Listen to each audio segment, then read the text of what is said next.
back to the Sounds of Stadia Podcast, episode number 118, 118 for those in the UK out there. You're joining myself, Chris, alongside the man of many... Oh, wait. This is a special episode, folks. This is a special episode. We've got rid of Richie. The man of many pixels has served his time.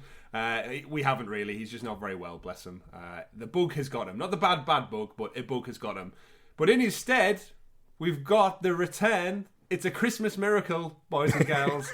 The man, not the man, it's not the man. See, I can't even get that right. The techie teacher himself, father of his child, is back for a very special New Year's Game of the Year roundup episode. Wow. Mr. Tom, our techie teacher, with his lovely Christmas jumper, I will say. Hello, thank you. Yeah, I'm still... I know. It's for New Year's. It's yes, for New Year's. For New Year's. It's been a long time coming, hasn't it, really? I mean... It has. God, where am I? What am I doing? What are you doing with your life? And we will get into all that, of course, because this is definitely. the Sounds of Stadia podcast, where we round up all of your Stadia and gaming news for your listening or viewing pleasure right here on youtube.com/Helix Cloud Games, or up there in the cloud on your podcast preference of choice. And if you haven't done so already, do like the video, click down below that little magical bell, and subscribe so you're kept in the loop into 2022, all of the amazing Stadia content we do here on the channel, because Tom... As of this time goes live, next year, we'll be able to say we've covered Stadia for 4 years. That's insane when you think about it, isn't it, really? Slight caveat. We've covered them in 2019, 2020, 2021, and then soon to be 2022. So 4 years in name alone, but it feels longer sometimes, it feels shorter. But before we get into all the show, mate, I'm so happy you're back for this special episode. And obviously we talk off camera, we talk in our chat group stuff, and we do see each other as well. I've actually got this new swag, by the way, to drop off at your house soon as well. Nice. Keep tuned, viewers and listeners, because in the new year we are looking at a merch store as well. So I don't know why I'm rubbing my left man boob for you all there. Bit of this. Bit of that. It is a special episode, but not that kind of special. And yes, Tom, we've got you back. We should point out, Richie was...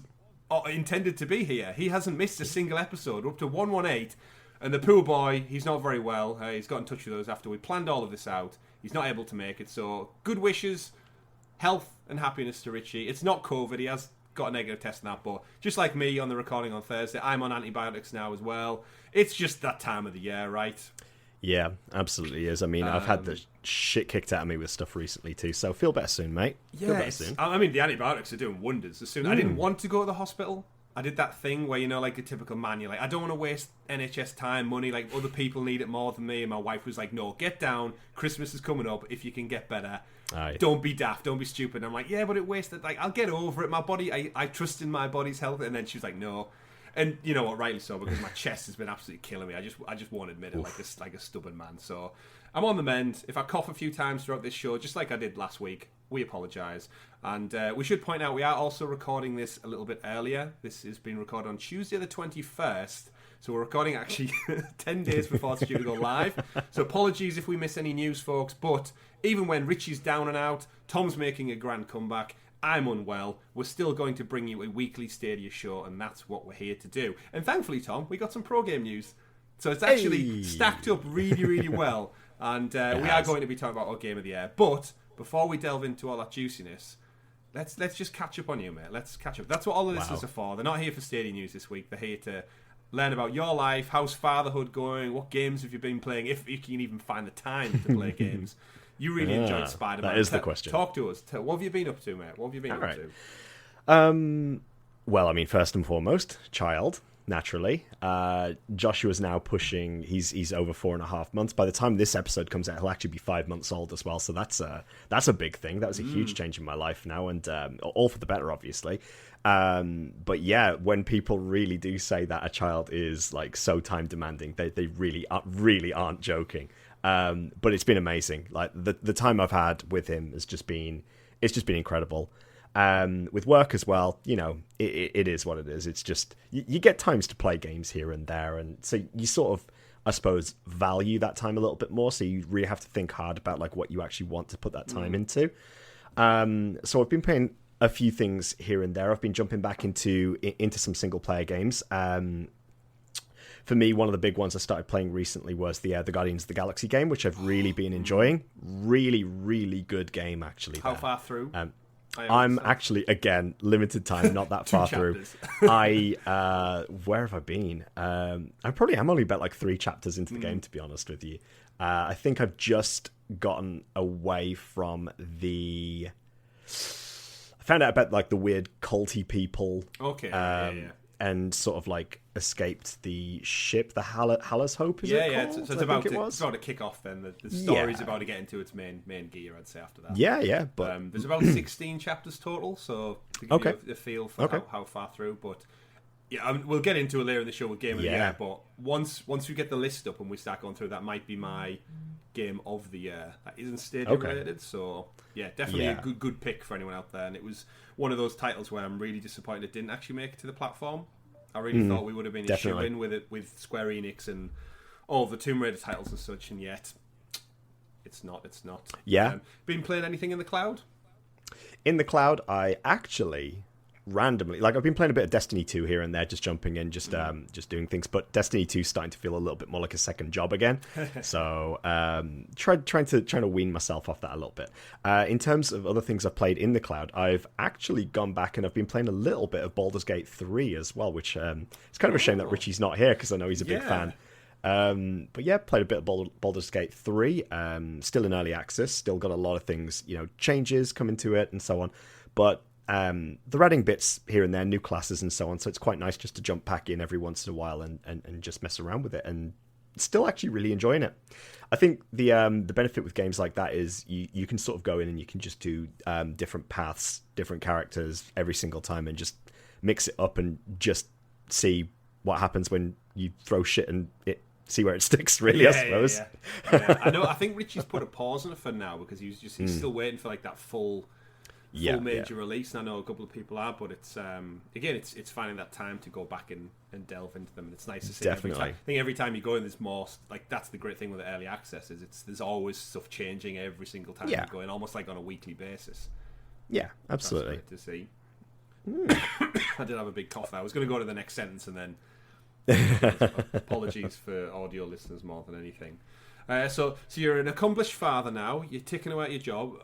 What about your real job? Being a teacher, hard times, keep you busy? Yeah, it's always rough getting up to Christmas. It just feels like you get bombarded with like report writing and all this shit, really. It's all sort of like meeting deadlines and things, as I'm sure everybody's got deadlines in their jobs for stuff. And the children are super excited for Christmas themselves. Yeah, but it's quite nice in that little like last couple of weeks running up to school when it just sort of winds down a little bit. Again, finished for the holidays, so pretty good. I've got a couple of weeks off now just to chill. Last couple of days, I fortunately, my position as a computing teacher, I have the luxury of having like the computers and things that we can do with them. So I like to wind down with a little bit of Minecraft with the kids before we finish, so can get a bit creative, have a bit of fun with that. So it's not been too bad. It's not been too bad, actually. Yeah, nice little break before Christmas. Just wind down. Yeah, well, that was it, and that was why we found a great opportunity for you to jump back on, because the initial plan was we'll treat our audience to a special episode with Tom, and then Richie messaged literally 2 hours before we went live, maybe, to record, and said, "Guys, I woke up fine. I've made it through work, and I've progressively got more ill as the days got on, to a point where he's just not up to it." So, well wishes and health to Richie, and he will be back. No doubt the trio will return.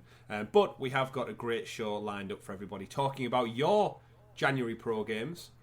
A long list of Pro Games, actually. A couple of updates. And a very important figure in the Stadia community is moving on with her career. So we'll be talking about all that and much, much more. But Tom, we can't get into all that without certain somebody introducing us to a certain thing. That if we're honest, in his absence, now he's not here, he's been doing a terrible job, mate. He's just not he's not got that tone, that voice, that delivery that you want from introducing the news. So if you could do us the honours, please. Absolutely, just had to limber up a little bit there, get ready for this, crack the neck, bring it out of retirement. You must be talking about the super sexy special Oh no! Cut it. Let's go again. Right. Round two. Maybe I was harsh on Richie then. Maybe. The super sexy special Stadia Stories segment, aka the news. You got rusty. Wow. You got rusty. Absolutely. Obviously, jokes aside on Rich, he's been doing a great job holding down the fort. He had a couple of tongue twisters early on, as we all do. There's a lot of alliteration in there. But glad to have you back. Glad to have some news to talk about. As I mentioned, we are recording this slightly early. So thankfully, just mere hours before going live, we got a community blog post, which this week, remember, recording on Tuesday, I was really cautious that we're going to drop it on the Thursday, like leave it as late in the month as possible. With it being Christmas, no doubt the people over at Stadia are probably going to take the festive season off and probably won't return to office till January. Get them scheduled tweets in over there. And I was thinking we're not going to have anything. That's why the episode is predominantly going to be a Game of the Year discussion.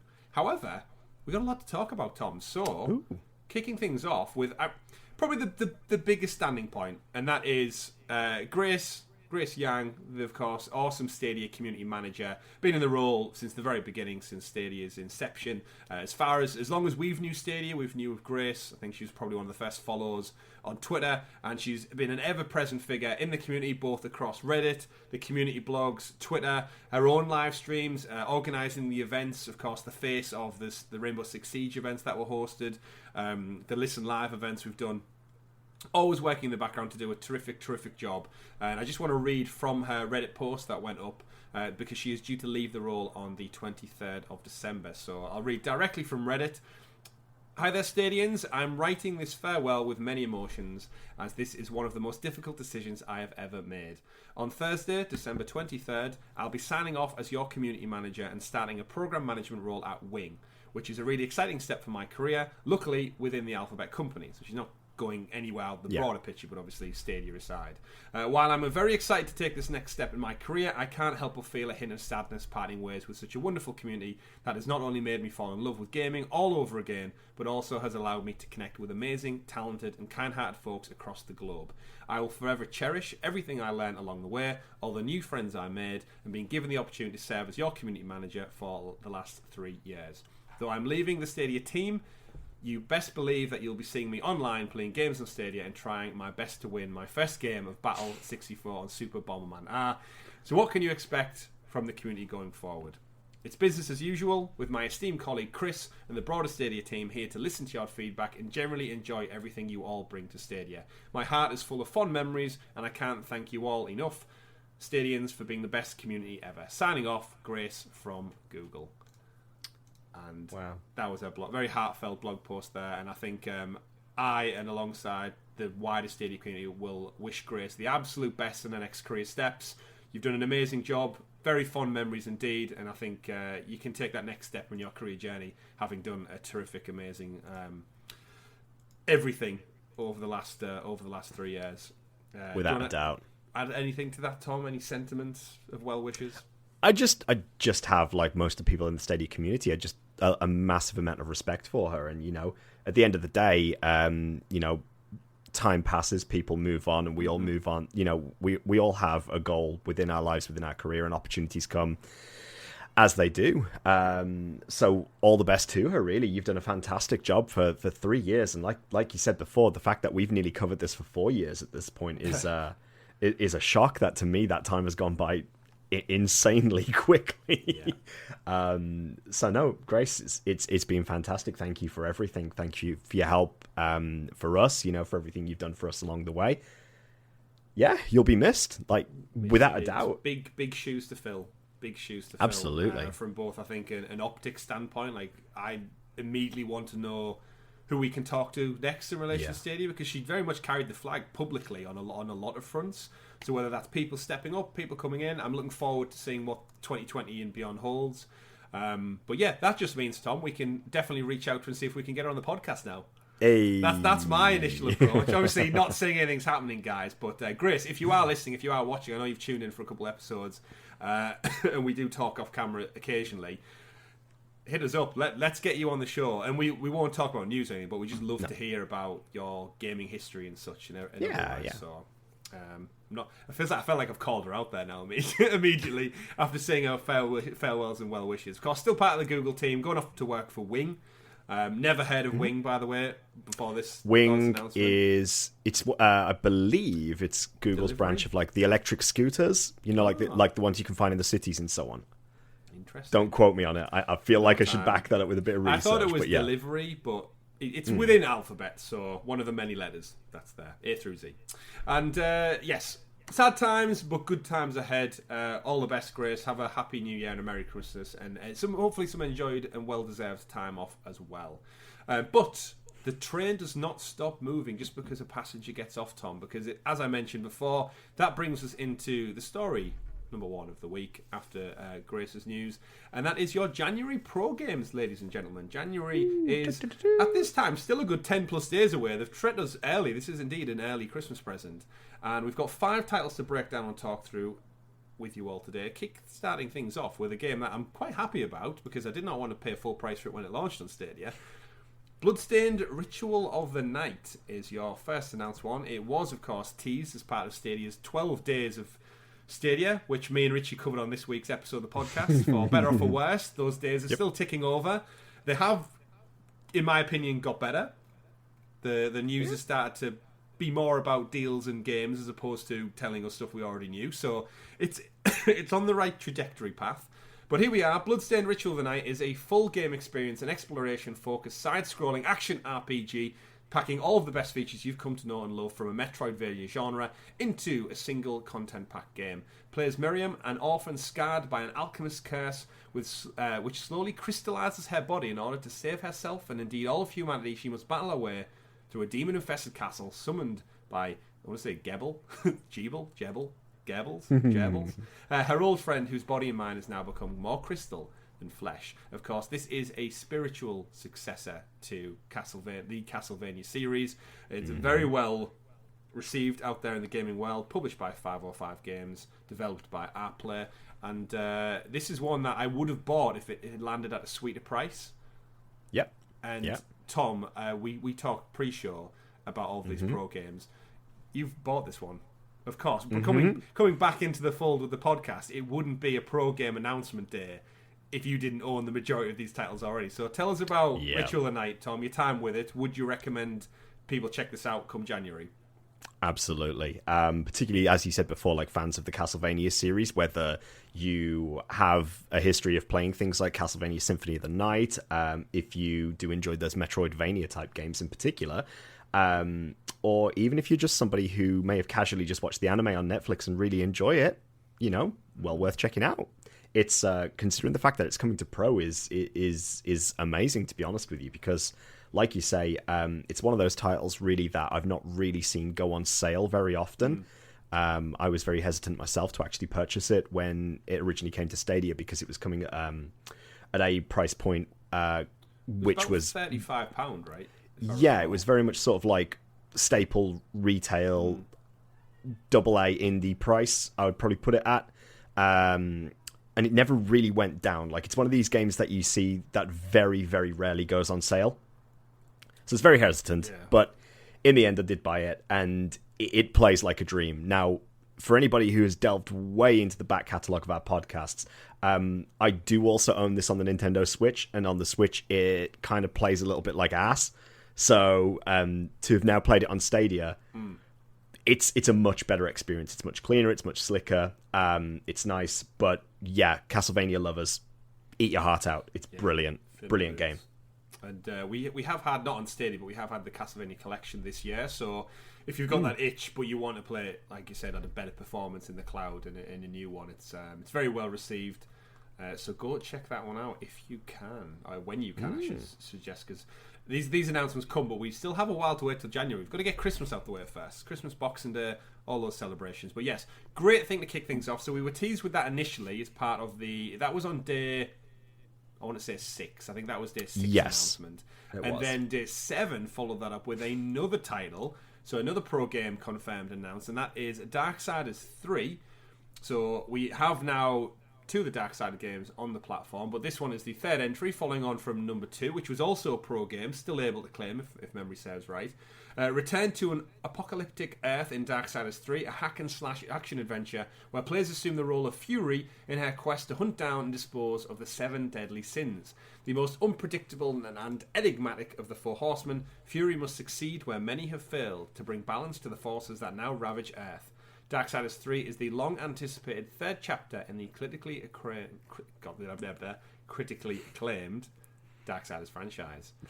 And I haven't played a Darksiders game yet still. I think come January I'll have access to 2 of the titles. And it's one of those where I've just never... It's one of those franchises where I question how it's got to a third game, and I've never really seen or played or done much. Like, if you asked me what the type of game it was, I wouldn't have been able to tell you it was like a hack-and-slash adventure game. Yeah. And yet, here we are.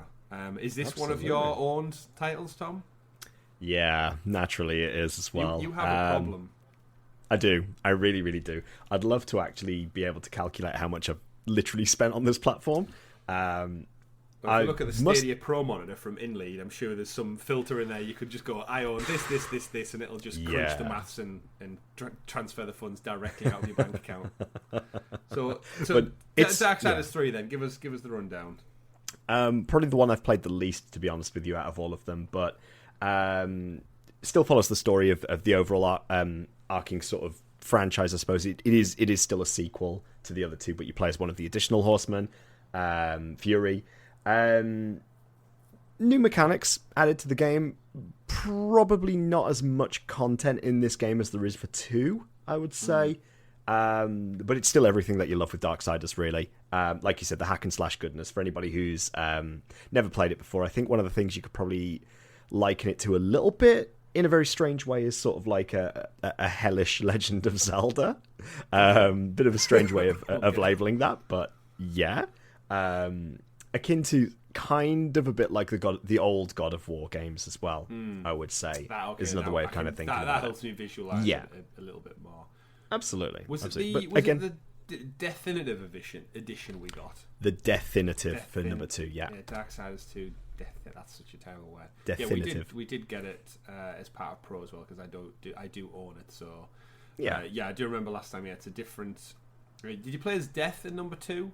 And then you did. So you're jumping around to a different attack. War in the first one, Death in the second, and then this one you're playing as Fury. So who will be in the 4th entry in the franchise, I wonder? Well, it's funny you should say that, because I actually, after buying 3, even though I bought it when it first came out, I then also went away and bought Darksiders Genesis as well.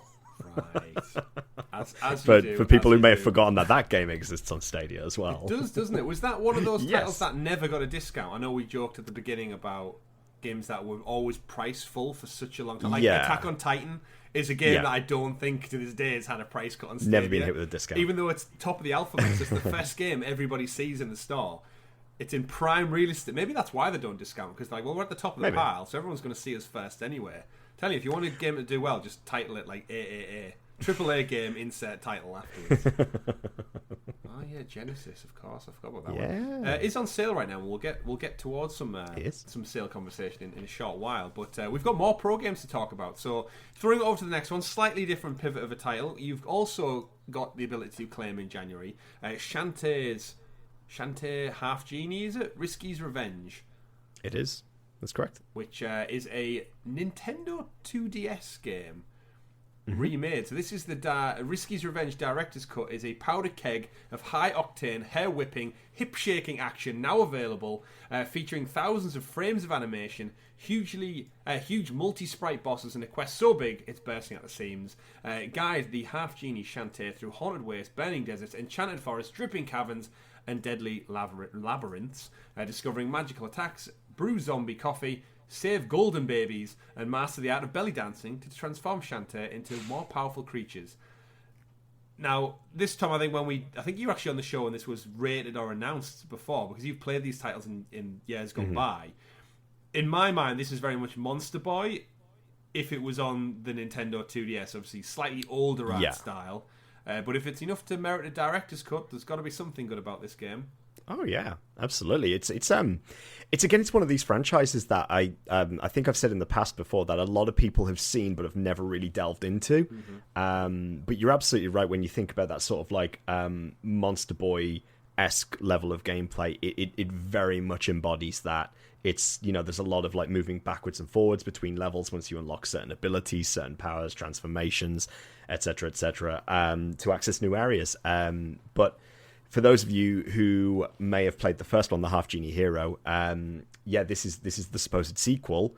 Again, against a character who's just seen throughout the franchise, Risky Boots, and it's an interesting one because we had the Half Genie Hero sort of remaster with the updated graphics, but then we've got Risky's Revenge, which is very much embodying that old school pixelated art style. Very, very different, but still a lot of the similar gameplay again. I'm kind of looking forward to trying it out now that it's pro. Definitely wouldn't have bought it prior to that. Yeah, there's certain, I don't know, it's weird how you've got the nostalgia play for these style older games, which I think must have a big draw for a lot of people. But then there's certain elements that don't age very well. So I personally would prefer to have bought Kaze and the Wild Masks as opposed to this one, just because I think there's certain things. Whereas if it was Sonic, I've got so much nostalgia for a Sonic game. I would go to like Mickey's House of Illusion or something. I've got so much more to pull on from that, or like the old Mario titles. But yeah, like you said, Monster Boy, you jump in through different forms. You can transform, which allows different reversal and enemy fighting mechanics. But again, fill your Risky Boots come January when you can claim this and play it for free. All of these little remake, remaster, reboot things do make me think that the franchise is probably gearing towards another entry. Potentially, it just, when you get that vibe when there's a remake and a remaster of a couple of things in a row, and it's either the developers rinsing the most they possibly can out of this IP, or they're testing the waters to see how people would respond to a new entry with like res modern graphics. So time will tell on that one, but very positive overall reviews on Steam, so check it out. And again, it's something different and nice to get. Probably plays really well on your phone as well. Yeah, I could imagine so. Because the screen it was originally on was probably smaller than your phone. Most people's phones now are like 6.5 inch upwards, so... Yeah, I suppose one of the good benefits of it is you could use your touchscreen controls without having to worry too much about like your triggers and so on as well, if you could just hit it straight up D-pad and buttons. Very true. Speaking of games, though, that do benefit hugely from touch input, Darkside Detective, we discussed on previous podcasts, is getting a special DLC this Christmas Eve. It's getting a special secret case mission added to the sequel to the Everphone original Darkside Detective. The sequel, however, Fumble in the Dark, the entire game is coming free to pro in January too. So, what? In a weird marketing thing, maybe don't buy it to play the extra case on Christmas Eve. If you hang fire just another week, you'll get the entire game for free. So, Darkside Detective, Fumble in the Dark, click and point adventure with Detective Dooley and McQueen. I was talking to Richie last week. I played this one with the wife and had an absolute great time doing the voices, trying to solve the puzzles, giving everyone a little bit of character. And I'm really, really looking forward to playing this one. I was going to play it over Christmas with us getting the Christmas DLC. However, now I'm just going to wait till January and pick it up for free on Pro. So it's great to see. I love a good point-and-click adventure game. It takes me way, way back to primary school with the Crystal Rainforest game, for anyone who can remember that. On the Acorn. Unlocking memories. Yeah. On we had Acorn PCs in our primary school. So not Apple, Acorn. And the mouse had one button. It was a one-click mouse. And yeah, Crystal Rainforest. What a point-and-click adventure that was on a floppy disk. Amazing. Throwback to our viewers and listeners out there. But yes, Darkside Detective. Have you checked either of these titles out yet? One or two? I've not yet. No, this is one of the freshest games for me, I suppose, on this pro list. Really, definitely recommend you check these out, especially with. I'd even recommend it with Holly. Just like sit down, get it on the TV, and just talk it out, talk about because the puzzles some are quite straightforward, some are a little bit more complex. But I just enjoyed the banter back and forth between the characters. Like the writing in these titles the comedy is on point. There's a couple of references to pop culture and stuff in there, which it's cool when you see them. And I know the Christmas DLC that they've announced has a lot of references to like Christmas movies and Charles Dickens and stuff. So if you're in a festive spirit, you're in a mood for something that's not too hands-on. It's not like Destiny or something where you need to always be playing. Just chill out, lay it back, hand the controller around, or point and click if you're at a PC. I do need more of that. Yeah, just more laid back. Just chill games. But that's not your last game. That is still not your final game, because just like with most months on Stadia Pro, the titles come thick and fast. So next up, and the final game, we should point out for now, unless this 12 Days of Stadia just keeps dropping more. Actually, you know what? What are the chances, Tom, that the next few days on Stadia are the stuff that we've just been told in this blog post? Oh. What are the chances that day 8 is Risky's Revenge, day 9 is Darkside Detective, day 10 is the next story? I hope they don't. But hey, by the time this episode comes out, people will already know. You'll know. Let us know in the comments below if it did backfire on them, but we'll find out. Final game that is going pro, however, is Dreamworks Dragons. Which one is this? I forgot because there's so many variations. Dawn of New Riders. And we spoke post-show about this again. I haven't seen any of these movies based on the How to Train Your Dragon series / the Netflix show that then spawned off of that. But this is a story of fire and friendship that you won't forget. Meet your favourite DreamWorks Dragons characters like Hiccup, Astrid, Gobber, and more. Complete quests in locations like Valka's Mountain alongside a host of newly discovered islands such as Bloodbriar Island. Go up against fearsome boss dragons and defeat the dragon trappers who will stop at nothing to capture Patch. Unlock more of Patch's incredible hidden abilities to free captured dragons and stop Ea from carrying out her evil plans. Ea. Throughout your adventure, you'll discover there is one thing even stronger than the ultimate Chimera dragon, the bond between a dragon and his rider. It's all about family, Tom. Family and relationships. It is. Now, I'm guessing this is like the Spyro the Dragon of this generation for kids. So, you're close. You're very close. I mean, the dragons. Do you remember in... Yeah, do you remember in Spyro 3, the Sparks levels, those top-down sort of levels? This game is very similar to that, in that sort of like top-down view. You can play as either Scribbler or as Patch by switching through using like one of the left trigger buttons.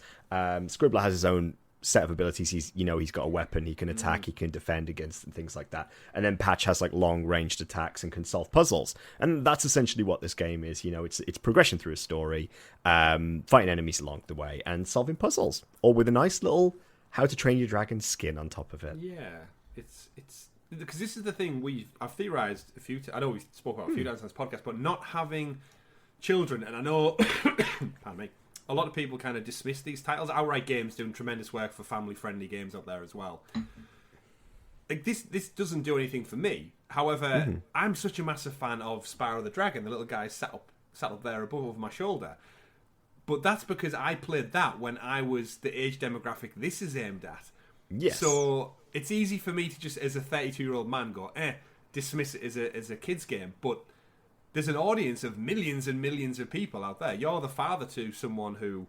You actually said pre-show that you stick this on in the background, and he loves it. Yeah, we do. On Netflix, we put on a little bit of the Dragon series, and Josh just loves it. So yeah, you're absolutely right. I mean, there's got to be an audience out there for it, and yeah, like you say, right? it could be establishing a future video game franchise right there for the kids of tomorrow to grow up and want to play more Dragons games for the future.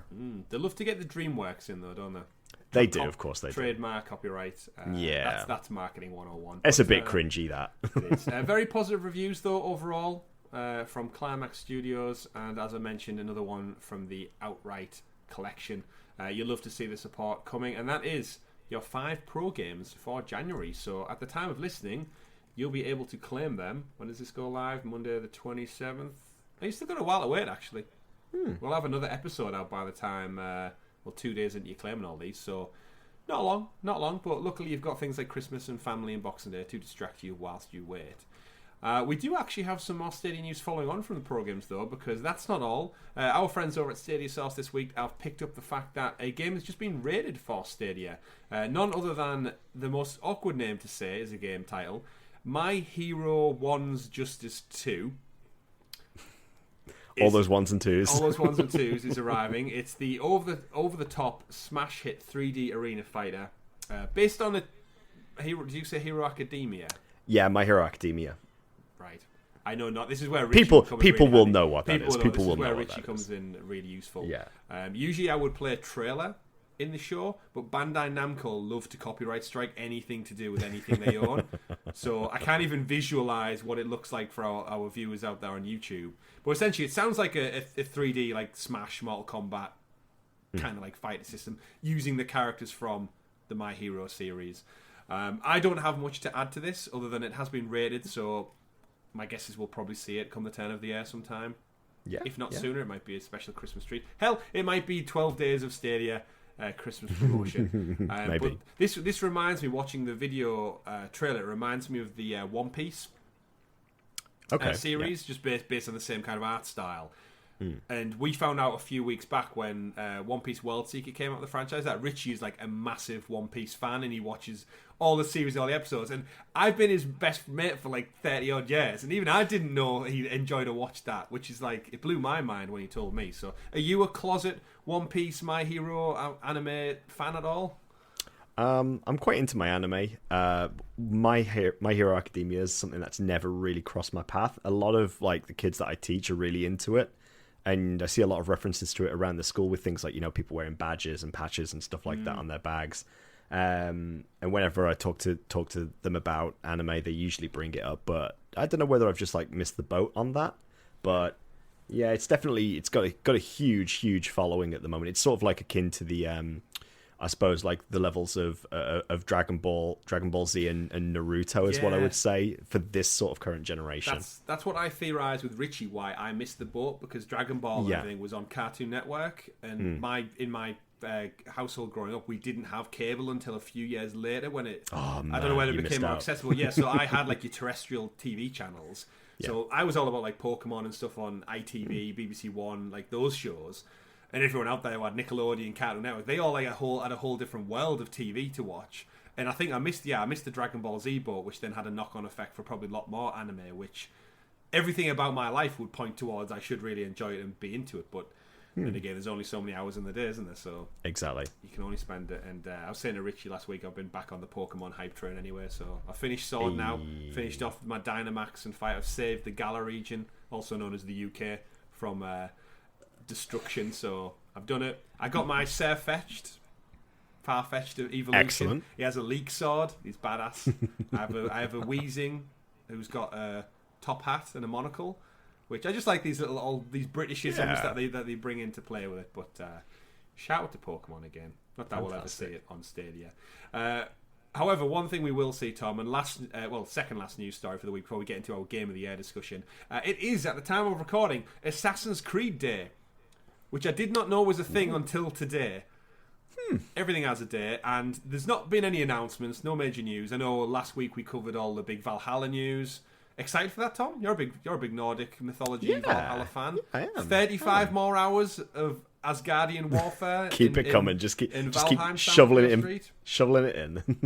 I'm loving it. Like it's the whole way they're working is crazy. In Assassin's Creed, me and Richie checked out the crossover event. We went back and played Odyssey. Yes. Which is like, we didn't expect to be going back to that.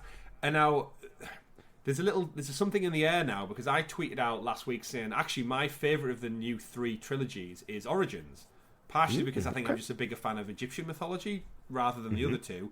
Partially because I think sun-soaked sand and temples and pharaohs and hieroglyphics, it makes for a gorgeous looking video game.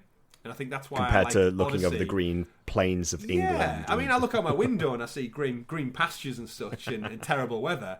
So yeah, Odyssey and Valhalla, they just had something a little bit more, maybe like adventure for me. Obviously, I'm sure it's different for different people. And I tweeted out saying I would love to see more Origins content, because it is the origins of the Assassins, the literal creed. Origins are in that game. That's the whole point of it. And they tweeted out as part of Assassin's Creed Day that, in fact, Assassin's Creed Origins, they are looking to potentially add 60 frame support for Origins. Stay tuned. Which now has all the cogs in my head thinking, with these crossover stories, plural, we should point out, stories, I could see Origins being brought back into the fold with more seasonal content and stuff as we push towards the long-rumoured Assassin's Creed Infinity. Wow. I think Valhalla, Odyssey, Origins are all going to be put into some kind of massive Assassin's Creed universe, which is then going to pull on older iterations as they probably... Because let's face it, Tom, they're inevitably going to work their way back to Ezio at some point. They're not just going to let him rest in peace. Like, even Altair, of all the games we've had remakes and remasters for, the original is still outstanding. It's only a matter of time, right, before these all get boosted up Absolutely. and up-resed. Absolutely. And as an Origins fan, and as a massive fan of things like the Ezio trilogy and the original with Altair, I'm all for it. It's one of my favourite franchises of all time. And, give me that 60 frames. We know... Is it Odyssey or Valhalla that got patched on Stadia recently? I can never remember now. So much news. It was Valhalla. So they're just working their way back, Ubisoft, going through all these titles. We'll see. So not much news from Assassin's Creed Day. No sequel to the Michael Fassbender movie, unfortunately, announced. Nothing like that. I'm sure this is due a Netflix series at some point in the next half a decade as well. Yes, it is. I mean, that's right. Just look at how well The Witcher's doing. Yep. Witcher 3. You checked out Witcher 3 yet so far? You're fully through? Most of the way through. We're currently on episode 7 of season 2. Okay, I think I'm on about 5. So no spoilers here, folks. Don't worry. But yeah. Toss a coin to your Netflix subscription and get those watched this festive season. Final news story for the week before we delve into our Game of the Year news is that the Embracer Group, they didn't want to round out the new year, the financial year, without going and acquiring more and more stuff. We only really cover these on the show because they seem to absorb things that are related to Stadia. Of course, they have THQ Nordic under their umbrella. They acquired Gearbox, who make Borderlands 3 and stuff in the last year. And they've rounded out the year by acquiring a company I'd never heard of before, quite frankly, Perfect World Publishing Group, collectively known as Perfect World Entertainment, for a eye-watering, I've lost it, $125 million US, which is insane. And some of the stuff they work on within that franchise, they've got a bunch of games. Probably the most popular one that I picked out of the list was probably Star Trek Online. Just celebrating its 10th anniversary. Neverwinter is another title that was in there. Dungeons and Dragons titles in the Torchlight series, as well as Remnant from the Ashes, which is, I know, a well-revered game on other platforms. But yeah, Tom, Embracer, they're just relentless. Yeah, like I say, eventually they'll buy up the podcast as well. At some point, it's inevitable. It's just this ever-growing mass of everything that's just absorbing. It's like Katamari Damacy, just like rolling the big ball and collecting everything. It's the Embracer Group just going through the games industry. Everything's sticking to the wall. At one point, does somebody need to step in and regulate this? Because I'm pretty sure Tencent acquired someone this week as well. And there's just all of these shell companies which sound it's either a massive tax evasion or they've got grand schemes of working their way into the American global games domination industry by just buying up shares, because it's all weird, because Tencent are obviously the Chinese one who don't like to play well with the West, and yet Sony have shares in Tencent, if I recall, and Tencent have shares in Epic, and Epic's like a massive American, and it's all weird. It gets messy. It does get messy. And then obviously they hide it by being the umbrella company as well. So they don't even put out games. They have like shell companies within companies, pardon me, who put out these games. And yeah, it's just, and their catalogue of titles obviously spans decades now. They picked up old IP, new IP, remasters, reboots, new franchises. But yeah, I guess another move for Embracer. We might see a Star Trek game reboot. I didn't realise Star Trek Online was a year old, 10 years old, to be fair. A decade of Star Trek Online. Shout out to those games. You have a very dedicated audience. And then final one for the week, folks, before we get into our Game of the Year. Just a quick one. If you're in the US, check your emails, because apparently everybody, or most people, lapsed Stadia Pro users and some who were already on Stadia Pro, been given a month free. Pardon me. Okay. Not as stateside. Doesn't look like the Canadians. Anyone else in Europe? I've checked my emails. Nothing for Christmas. Not yet, Chris. Not yet.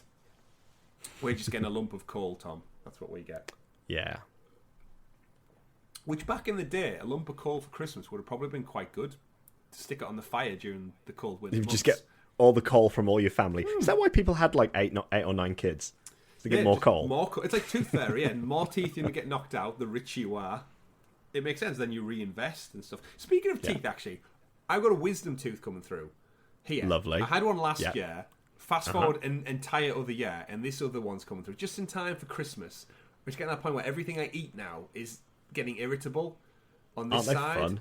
And I'm trying to think to myself, like, there's not any room left in my mouth. Nope. I have a slight lisp as it is.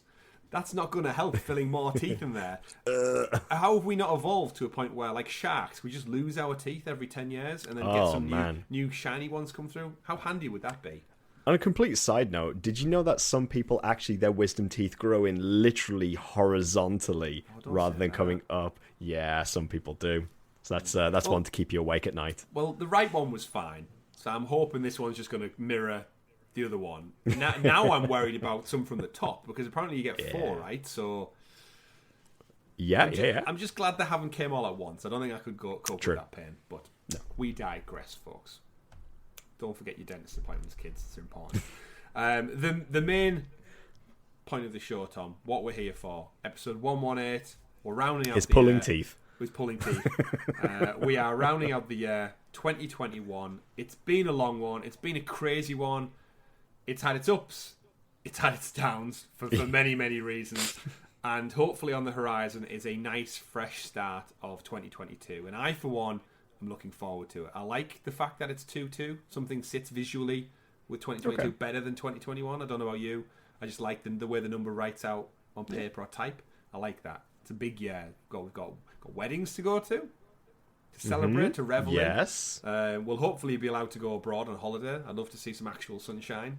Keep some fingers crossed. Outside of British weather, fingers crossed. And hopefully the world can start to heal from what has been 2 years now. 2 years. I know. Which is insane. It dawns on us every time we sit here and talk about all of the games and get away from it all. 118 episodes. It's going good. 118. But Tom, you're here. Richie's not here, which it doesn't matter. He doesn't get a vote then in our Game of the Year. We might give him a little vote. We'll see. Yeah, we'll get him to write. Put little Richie in the corner. Just little Richie in the corner. There's already one below us actually, running in the snow. I've added him in for this week. Yeah, that's me. I don't know why I'm pointing at me. Little Richie in the corner. But let's start things off then. So, viewers out there, we've broken it down to a few categories. We're not going to go into all like the best audio design and best accessibility, because like cards on the table, we haven't played all these games. We have finite funds. We also have not that much time in our adult lives, but we'll talk, we'll theorise, we'll give our best nods and our votes and stuff. So to kick things off, Tom, I want to go into the best Stadia Pro game of 2021, as voted for by us. There's no ballots, it's just us talking about them and reminiscing about the 2021 we've just had. Because traditionally, we would do this show and have no news to talk about. But thankfully, we've had 40-odd minutes of pro games to talk about. So that's actually really beneficial for us. However, I've listed some of the, in my mind, the biggest titles of the year. We've got Little Nightmares 2, Jedi Fallen Order, Resident Evil 7, Biohazard, Control Ultimate Edition, Mafia 3, threw that one in there as a joke, and Dirt 5. Or any you want to bring to the table yourself. Any immediately jump out to you and be like, there's a hands down winner, or what are we thinking? Okay. Best Stadia Pro game. Yeah. I feel like the best that we've received on Pro. Oh man. So I'm immediately drawn towards Control Ultimate Edition personally.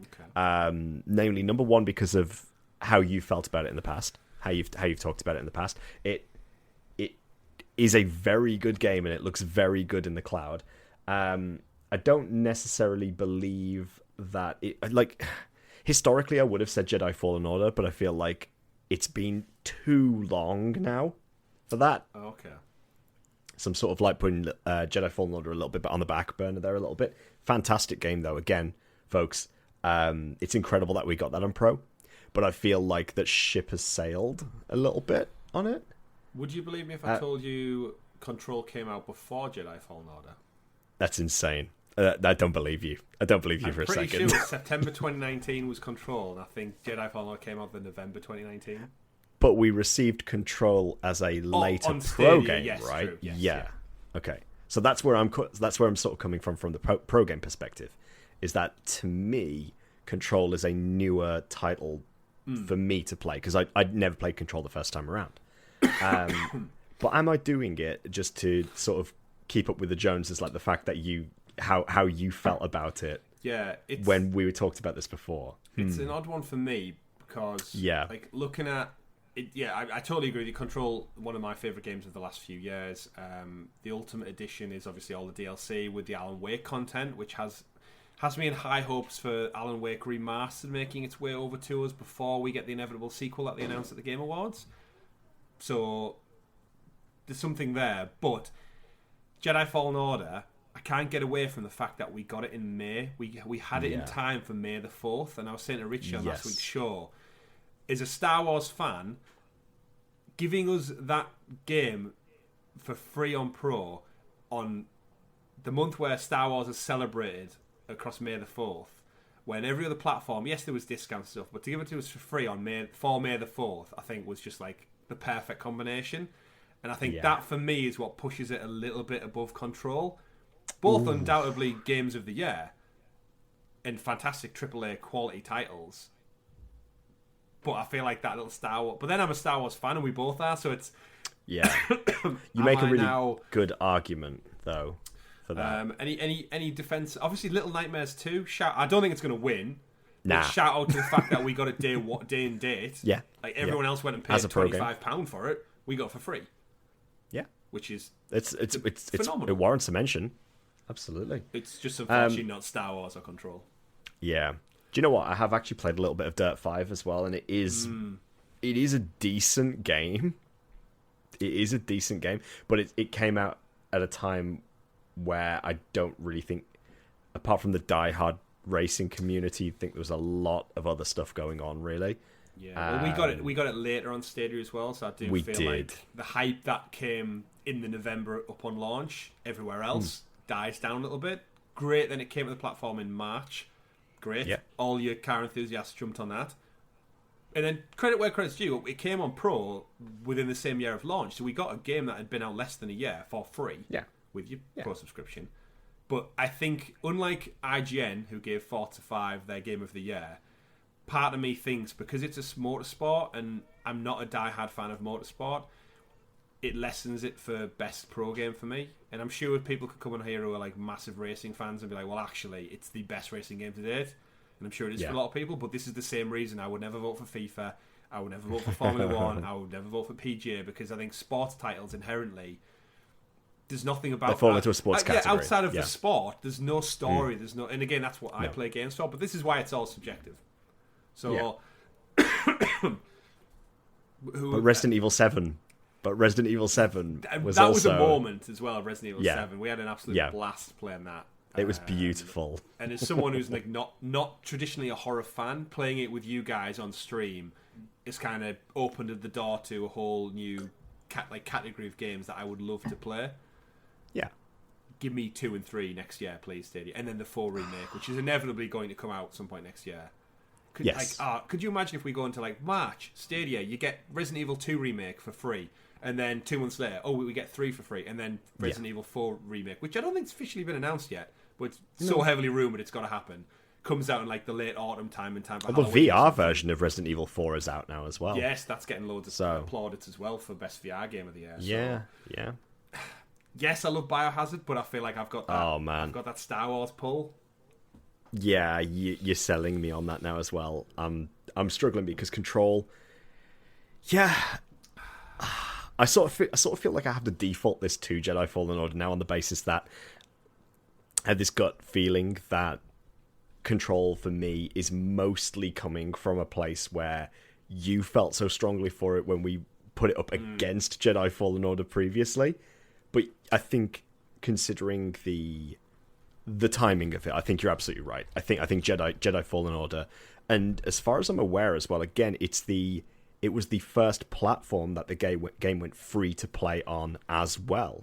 So this is like before it went to Game Pass, as like a as a platform where you can get the game in its entirety for free, and you keep it.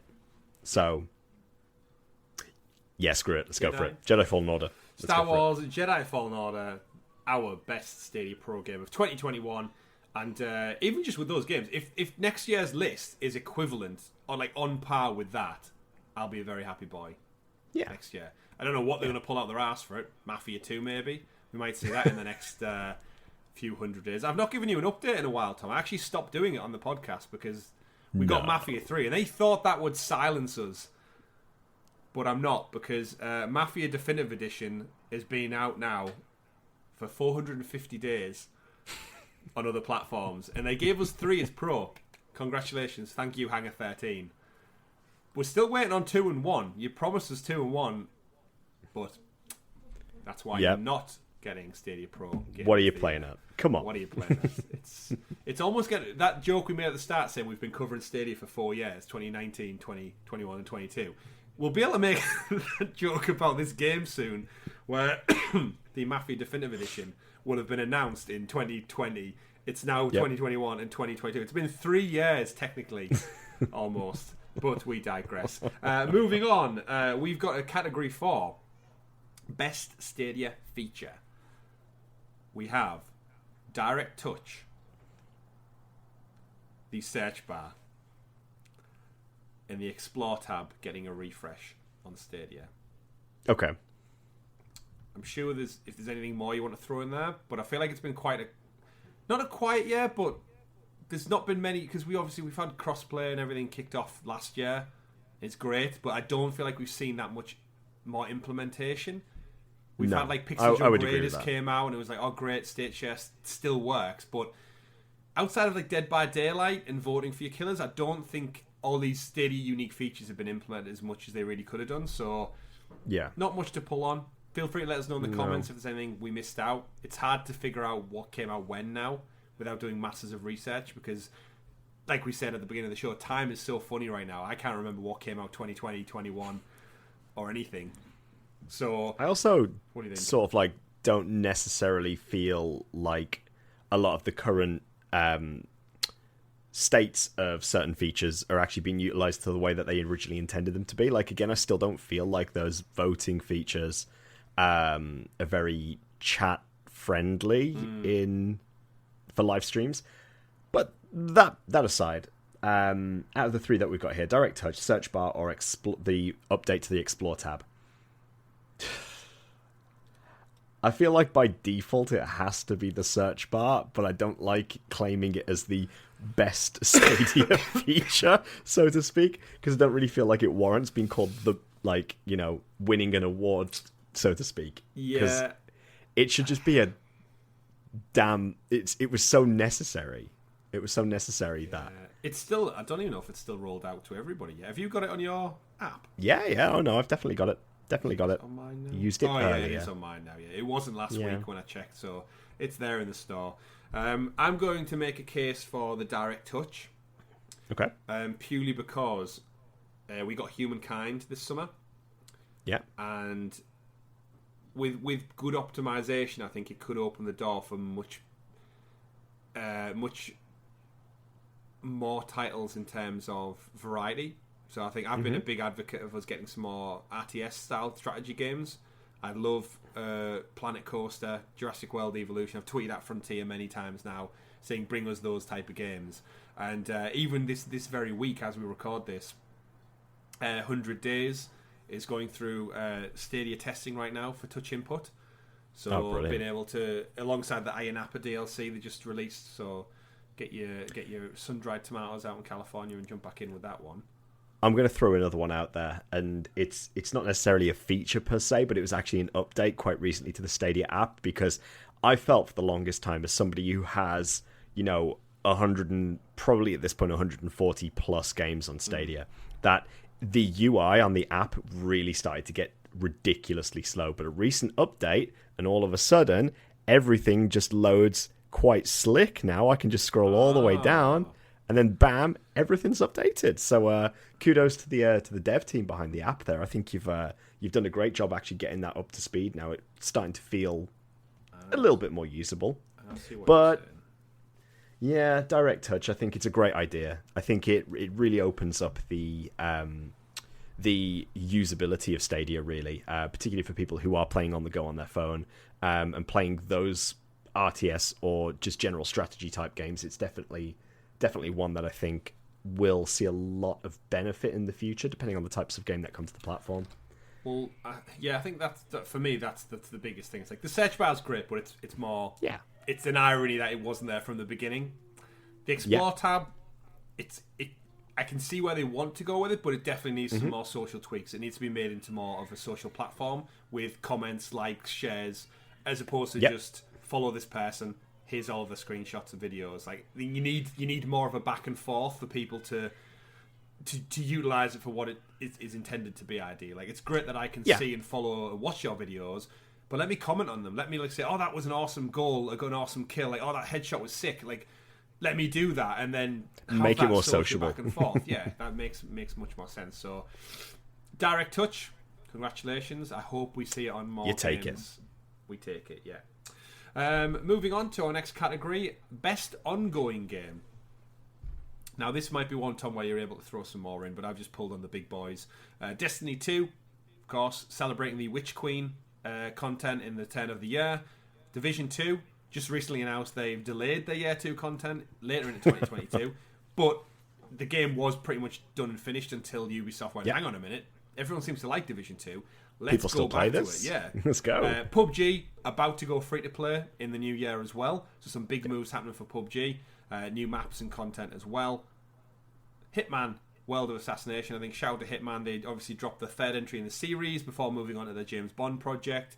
But not only that, I think they did a great job of bringing 1, 2, and 3 into one complete package that runs seamlessly in the same engine across all 3 titles, which I don't think any game's ever done that before. So the fact that they do that, and then they've added all the 7 Deadly Sins content as well, and they've already announced that they're going to support it with more content, I think it's, if you're after that tactical espionage, assassination action, I don't think it gets much better than Hitman for that type of game. And while we wait on this new Splinter Cell game, that's probably a good 5 years out, we ain't getting a Metal Gear Solid game anytime soon from Kojima or maybe Konami. I think they've gone radio silent. Yeah. I think that's a great... It's not your traditional ongoing game, but I think it's in with a shout. And then I've listed other because lots of games are ongoing games now. Yeah. But I don't know if there's any you want to throw in the mix. I'd throw out the Elder Scrolls Online on there as well.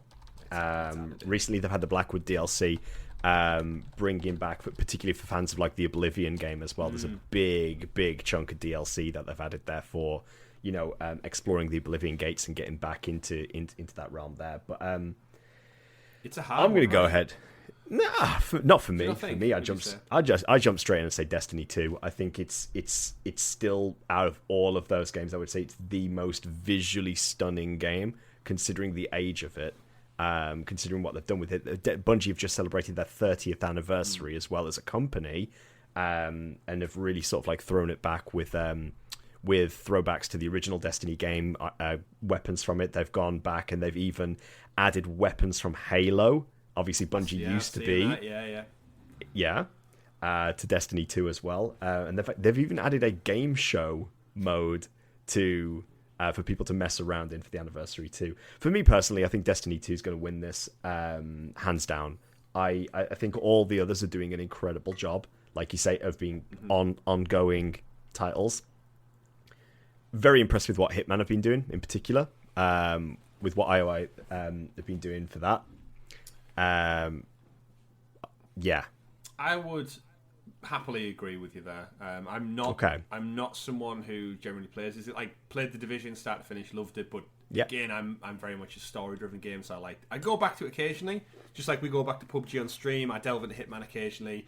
Elder Scrolls was never for me, but from an outside perspective, I cannot deny Bungie's work and graft, and I think the commitment to, it was like a 10-year plan upon launch. Yes. They're now probably well over halfway through that plan, and it's still in weekly news stories. The content drops, the player base. It's still there. It's there. It's like you said. It's like a second job. You joked at the beginning of the show, but we have friends who literally their gaming time is dedicated to this game and this game alone, and new content. It looks beautiful, like you said.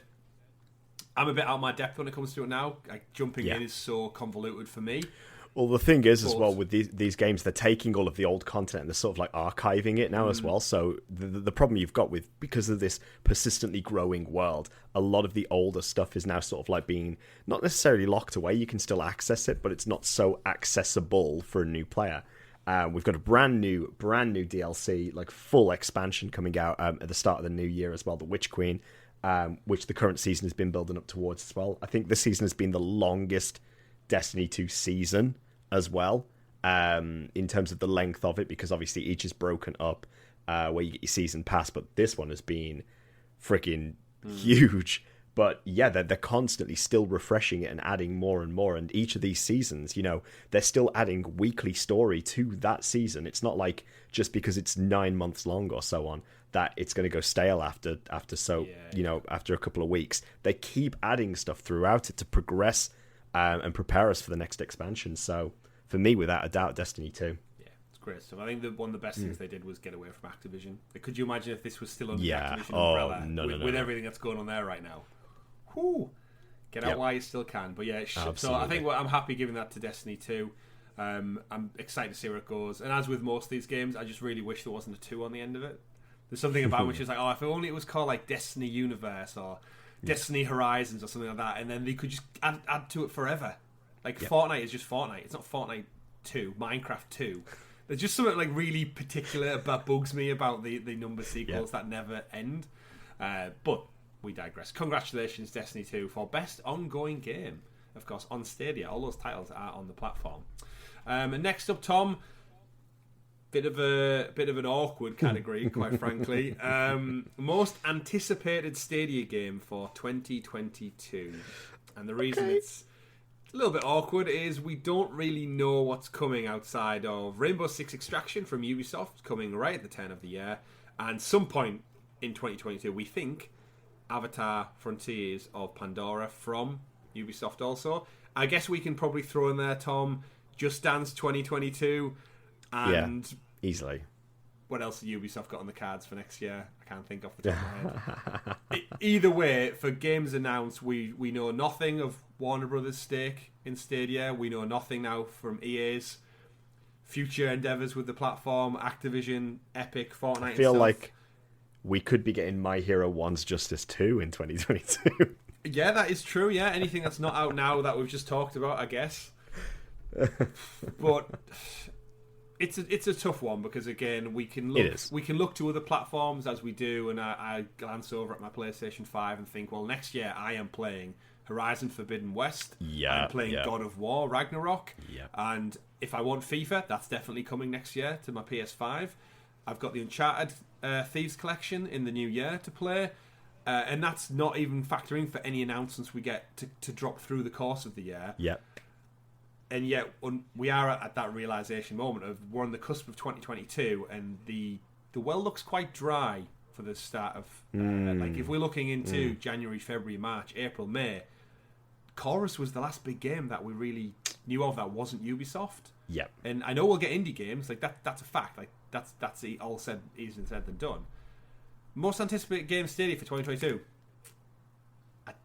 I don't really know what to say. I don't really want to. Sky Climbers. I mean, if they make it out 2022, we don't know. It's true. Crowdfunded, right? So that could go on for. Just look at what's the one with Mark Hamill that's been in development for 10 years. Star Citizen. So that's crowdfunding can go one or two ways. We shall see.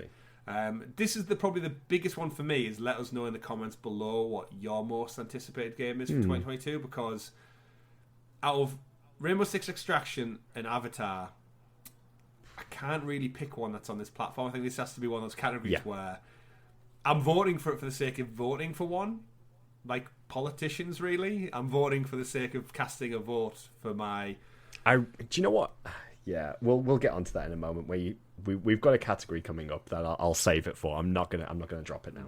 I'll wait. I'll wait. If there's anything we've missed, I'm sure there's one or two AAA games that not even AAA games, just anticipated game. But yeah, I have no clue. This one is one for the future. Maybe next year.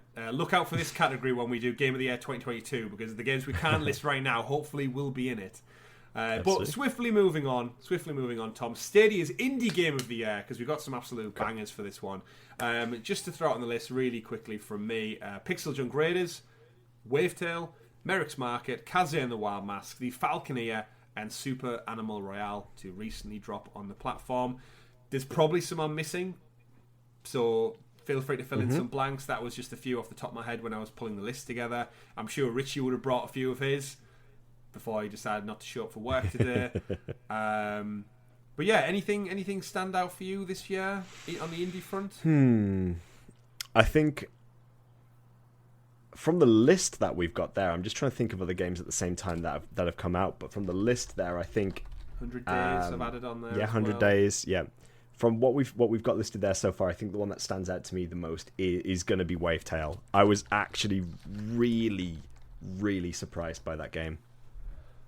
Like really, really pleasantly surprised by it. I was not expecting it to come. I didn't know anything about it when it dropped, and jumped into it. And actually, do you know what? It was good. It was good.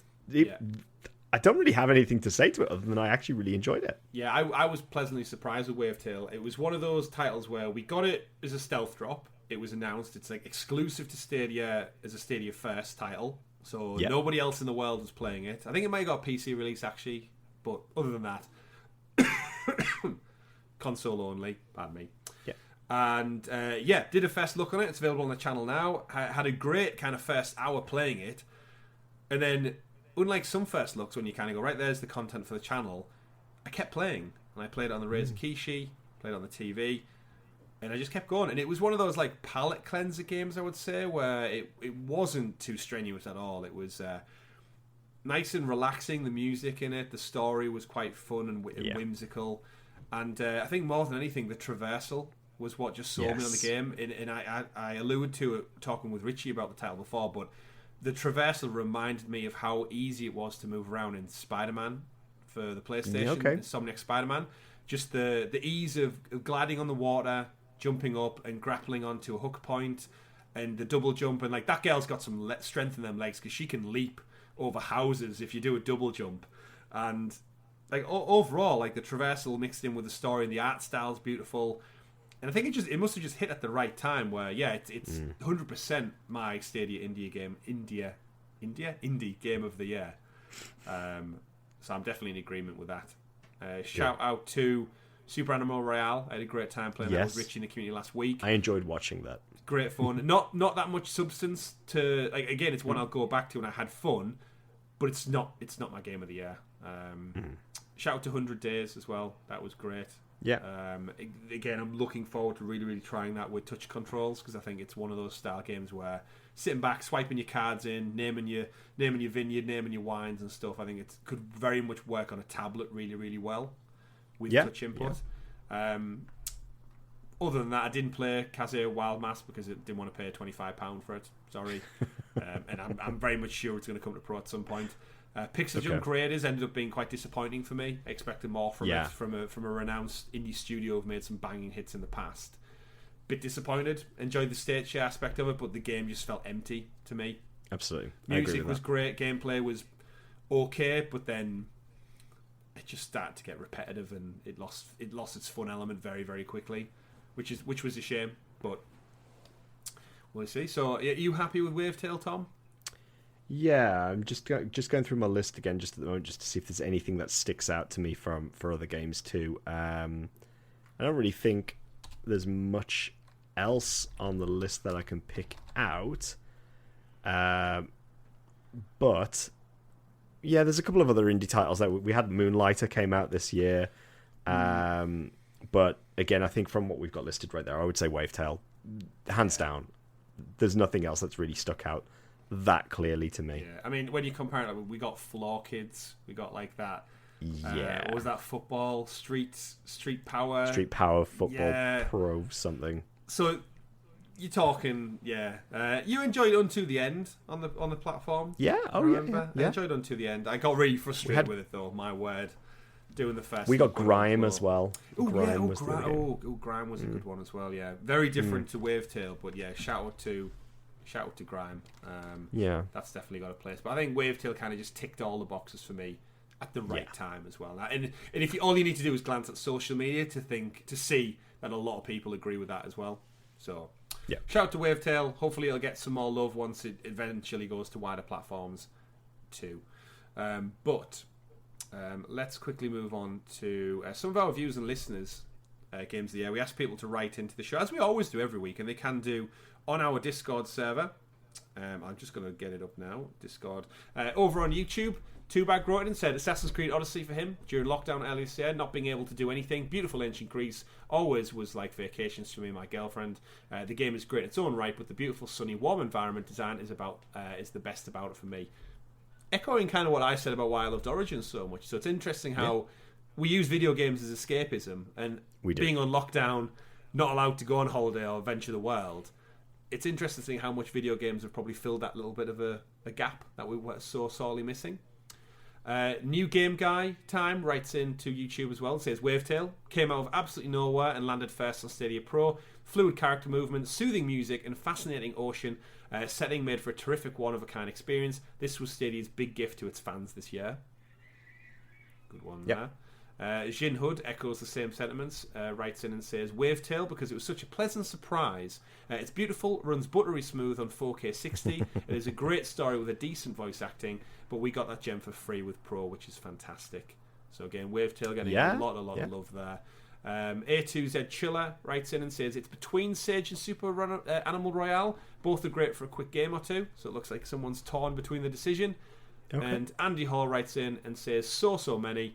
But I have to give a shout out to Super Animal Royale. With crossplay, cross-save, and soon-to-be cross-party, Stadia has to be the best platform to play it on, simply due to the versatility, anytime, anywhere. I have my account linked with PlayStation, but I only play it on Stadia. Okay, so that's a good job, focusing more on, I think, accessibility. Yes. Which is something that's maybe not always spoke about with Game of the Year, but he makes some great points there about actually... Definitely. If you can play it anywhere, why would you not play them in the most convenient of places to make it the best? Let's jump over then. So that was the YouTube write-ins. Jump over to Thank you, guys. Thank you. Assassin's Creed, coming from Super Fox in our Discord chat. It says, Valhalla for me. Very first time I purchased the game on Stadia, and I'm still playing it today. Complete immersion. Whenever I play, I can either run around, look at pretty things, or I can do side quests without stressing to do anything. Can't wait for the Ragnarok expansion. I think it's the most played single-player game I've ever played, and I've been playing games since the Spectrum days. Wow, that's huge credential there, isn't it? That's huge, bigs it up. That is indeed. That is a long lineage. And as someone who's also put 130 plus hours into Valhalla, I can totally attest to that. That's great. That's a good solid shout there from Super Fox. Kumnar, obviously one of our members on the channel, writes in and says, got to be one of the Resident Evils. Both are eligible, right? Your Game of the Year, Kumnar, can be anything you want it to be. It can be this year, last year, it could have came out in 1989 for all we care. It's your Game of the Year, my friend. So Resi 7 or Village. Have you got a preference of the two, Tom? If you were to pick one of those two? Yeah, I think I'd be more inclined to say 7, to be honest with you. Biohazard. I would too, actually. I think the story was more tight. I enjoyed The Big Lady, don't get me wrong. And I enjoyed... House Beneviento with that creepy goop baby scared the shit out of me. But yes, I think 7 was just such a tight story. It worked well. To me, it was the whole sequence in the house for me, just like everything to do with that cabin and the family. Just Jack chasing you around. Simon, the famous fabled alpaca, also writes in on Discord and says, at the minute, I'm going to say Wavetale. The story, the art style, the music were all so good. Travelling around the islands was fun, especially with all the cannons that you can utilise. It's a game I didn't expect to like, but I ended up loving it. Nothing too taxing, you can just load it up and chill. So Wavetale hitting home for a lot of people. I don't know whether it's just recency bias or it genuinely is one of the hit surprises of the year. QBA PL17 writes in and says, Hitman 3, although I played it on a different platform from what I played on Stadia, probably Wavetale. So again, you got AAA, you got Wavetale shout out there as well. And what have I missed any there? Let's see if I missed any. Bethlin writes in as well, and he says, love the genre, stars Humankind. Okay. Was that right? Am I getting that right? I've scrolled past so many now, I think I'm lost in my own. Because some people wrote in on the general thread, and some people wrote it on the podcast question thread, and now I'm wary. I don't want to miss anybody out. Admiral, Far Cry 6, if it was a bit cheaper, but finishing Far Cry 5, millions of other Stadia games to play. I think that's the problem being a gamer when you get free games every month. It's how do you pick a game of the year when there's so many. Absolutely. I've not missed. You never get time to get through them all. Not many I've missed, I don't think. No. Who said humankind? Someone said humankind. Yeah. If we did miss it, though, guys. It's because I put a thread out on YouTube, and then I put a thread out on Discord to try and get some more in. But we love you all. I'm sure it was humankind for Bethlehem was right. Yes, it is humankind. Touch input as well, of course. Thank you, everyone, for writing in. And again, massive thank you and end-of-year shout-out to all of our amazing members out there. All 50 plus of you across Patreon and right here on youtube.com/Helix Games. Your support. We went live with members in probably, March time? Did we hit the 1K, Tom? Yeah, I think so. We're ticking over about at 1.3.5 now, so still growing. And we couldn't do it without all of your continued support. So a shout out to everyone who wrote in. Shout out to all of our awesome members. And if you would like to support us into 2022 and beyond, you can click join below on the YouTube video or hit up the links in the description on podcast services. From as little as 99p, you get all of this content. You get super stickers, super badges, super chats in the Discord, and more importantly, you get access to our side quest show up to 6 days early, which this week won't feature Richie for the first time. He doesn't know it. I know he phoned in sick on this one. He put his coffee voice on and was like, "Oh, sorry, boss, I can't come into work today." And I said, "Richie, I'm not your boss. I'm just your friend. You do a podcast with me, mate." And he went, "Okay. I'm ill." But then he didn't realise, Tom, that he's handed the reins of his very own side quest show over to us. So We're going to go record that after this, but not until we've told you our Stadia Game of the Year, Tom.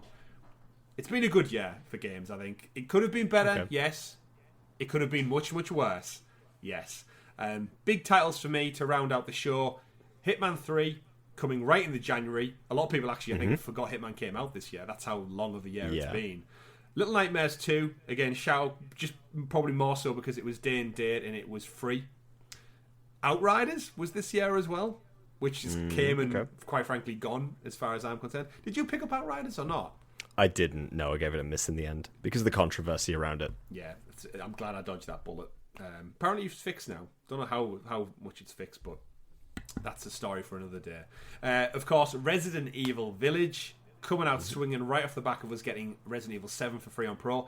Life is Strange True Colours as well. Man, that was this year too. Full playthrough, of course, of Little Nightmares, Village, and True Colours, all available on the channel to go check out at your own leisure across this Christmas period. Far Cry 6 is on there. I guess Riders Republic we could throw in there as well. Dirt 5 and Chorus rounding out the year for me.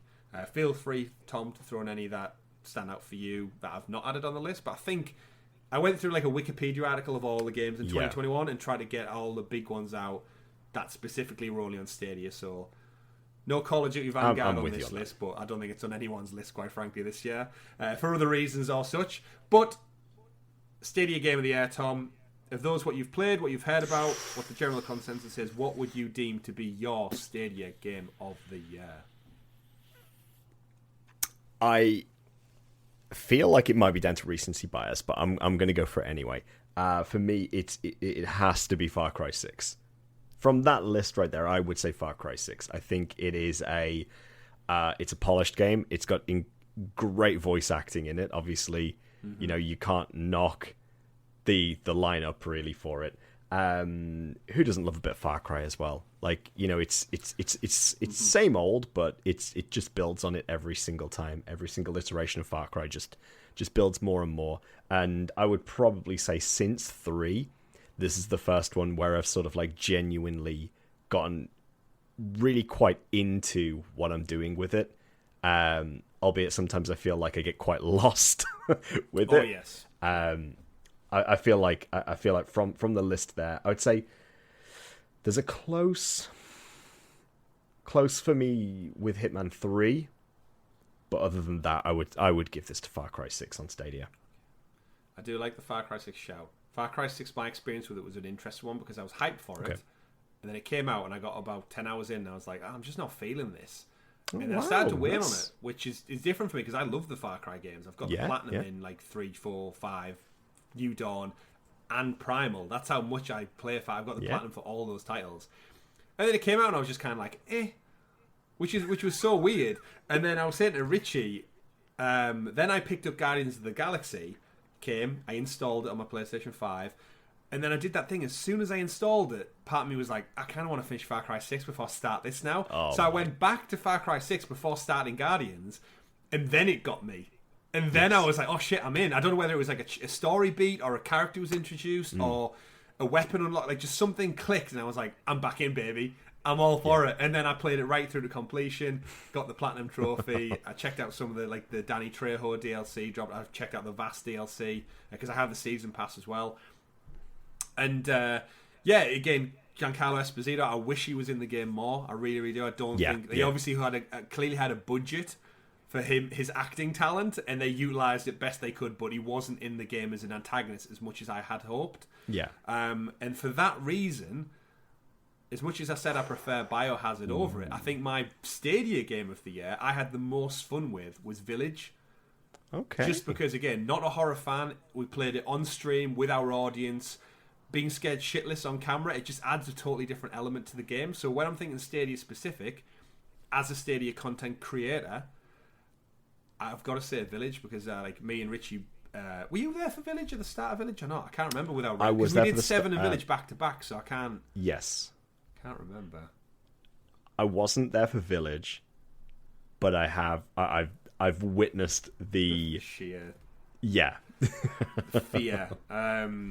And yeah, just something to do with like puzzle solving where the community does. But again, that's the most unique take I can bring, because everyone else I'm sure just played it in the confines of their own home, being scared to death in the dark. So it's a bit tinged for me, but at the same time, I love Life is Strange True Colors.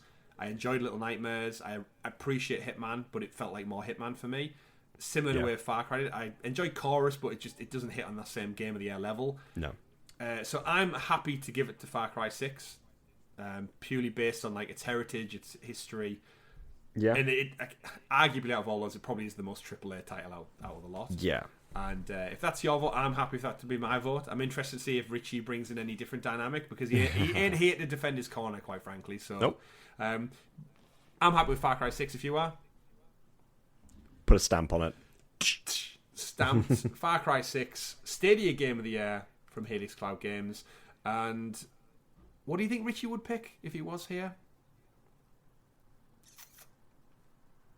I feel like part of me thinks he might say True Colours, but then... That's what I was going to go with. I have a feeling he'd say True Colours. Then I think he might pivot. But I don't necessarily think True Colours is a game of the year for me. Same, yeah. I said to Richie on one of the streams we were on, I enjoyed it, but I also can't remember much of what happened in it. Yeah. I know I had fun playing it, and I appreciate the story, but I couldn't really, like, other than a few touch points, it wasn't like, oh my word. So we'll move on from that one. We will probably skip a few of the other categories, Tom, because they're not really Stadia relevant. We were going to talk about them, but best remake, best remaster, just quick shout out, Mass Effect Legendary Edition for me. Never played those titles, and I am totally in on this franchise now. Sold.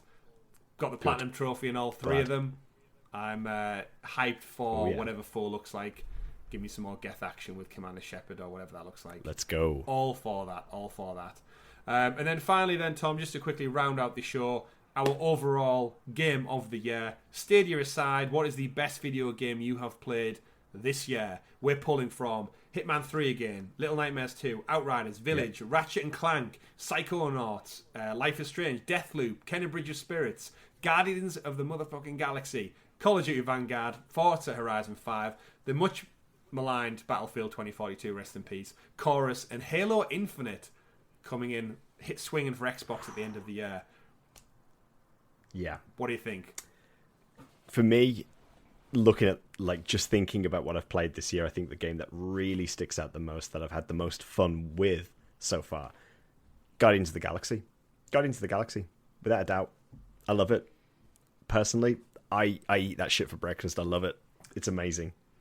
And I want more time with it. You and me, my friend, are on the exact same page. My game of the year goes to Guardians of the Galaxy. I had such a blast. It's lovely. I'm such a shame it's over so quickly, but that's what's so good about it. It's done. The story's finished, and that's it. I enjoy it like a good book, like a good movie. It's in and out, and the music, the voice acting, the banter between, like, the more you get into those chapters, Tom, the conversation between all the characters, it doesn't end. There's no moments of silence. So after you play that game, the contextual storytelling of just them back and forth, the banter, the shit they give each other, the jokes they make, the bad puns, the references.